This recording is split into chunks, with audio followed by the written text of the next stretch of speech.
Hello दोस्तों, good afternoon. कैसे हैं आप लोग? आशा है कि आप लोग बहुत अच्छे होंगे। चलिए दोस्तों, आज बात करते हैं यूजीसी नेट पेपर फर्स्ट, जिसमें आज का आपका टॉपिक रहेगा लॉजिकल रीजनिंग। दोस्तों, लॉजिकल रीजनिंग में बेसिकली आपको क्या क्या टर्म है एक एक करके समझते हैं। लॉजिकल रीजनिंग इसमें आप जो यूजीसी नेट में आप पढ़ते हैं, यहां पर आपका आता है जैसे स्टेटमेंट क्या है, आर्गुमेंट क्या है, कंक्लूजन क्या है।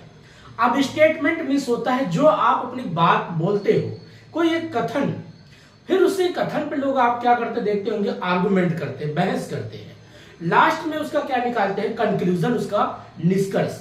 तो पहला ही टॉपिक इसी में आपका शुरुआत होता है, स्टेटमेंट, आर्गुमेंट और कंक्लूजन। दूसरा टॉपिक हम बात करेंगे, इसी में आपका आता है कोनोटेशन क्या है, डेनोटेशन क्या है। कोनोटेशन या डेनोटेशन मीन्स होता है किसी भी चीज का एक कोडिंग के तरीके से बात करना, और डेनोटेशन क्या होता है, उसका लार्ज लेवल में उसके मीनिंग का अर्थ पता करना।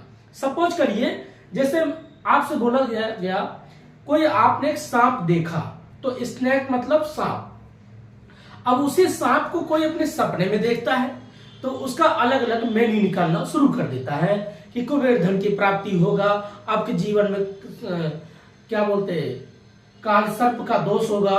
इस प्रकार की काफी चीजें लोग अपने मन में विचार करना शुरू कर देते हैं और उसका अर्थ निकालना शुरू कर देते हैं। और इसी में तीसरा कोई बोल देगा, हो सकता महादेव की आप पे कृपा हो। इस प्रकार की क्या होता है, कोनोटेशन और डेनोटेशन की बात करता है। तीसरा टर्म इसी में आता है आपका फॉर्मल फैल्सी और इनफॉर्मल फैल्सी। फॉर्मल फैल्सी मीन्स उसे बोलते हैं दोस्तों जिसमें कोई साधारण गलती देखती है या साधारण गलतियां दिखती हैं कि ये गलती कर रहा है, ये गलती दिख रहा है। जैसे मान लीजिए आप रोड क्रॉस करते हैं, और अगर जब तक आपका ग्रीन सिग्नल नहीं आता है या रेड सिग्नल नहीं आता, जब तक रेड सिग्नल है तो गाड़ियां रुकी हैं, आप रोड क्रॉस करके जा सकते हो। लेकिन जैसे ग्रीन सिग्नल हो जाए तो आपको जेब्रा क्रॉसिंग नहीं करना है। अगर आप जेब्रा क्रॉसिंग कर रहे हैं तो इससे पता चलेगा आप गलती कर रहे हैं। इसी को बोलते हैं फॉर्मल फैल्सी। एक होता है इनफॉर्मल फैल्सी। इनफॉर्मल फैल्सी मीन्स दोस्तों उससे बोलते हैं जब आप देखते होंगे उसमें गलतियां इंक्लूड है लेकिन आपको दिखाई नहीं देता है।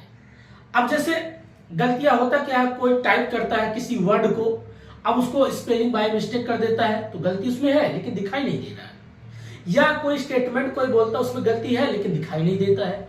जब आप रिसर्च करेंगे कोई चीज उसमें इंक्लूड हो जाता है, आप कोई टर्म गलत यूज कर लेते हैं तो उसमें आपका इनफॉर्मल फैल्सी देखने को मिलती है। अगला टर्म इसी में बात करेंगे, आपका आता है स्क्वायर ऑफ लॉजिकल रीजनिंग। अब स्क्वायर ऑफ लॉजिकल रीजनिंग क्या है, इसको एक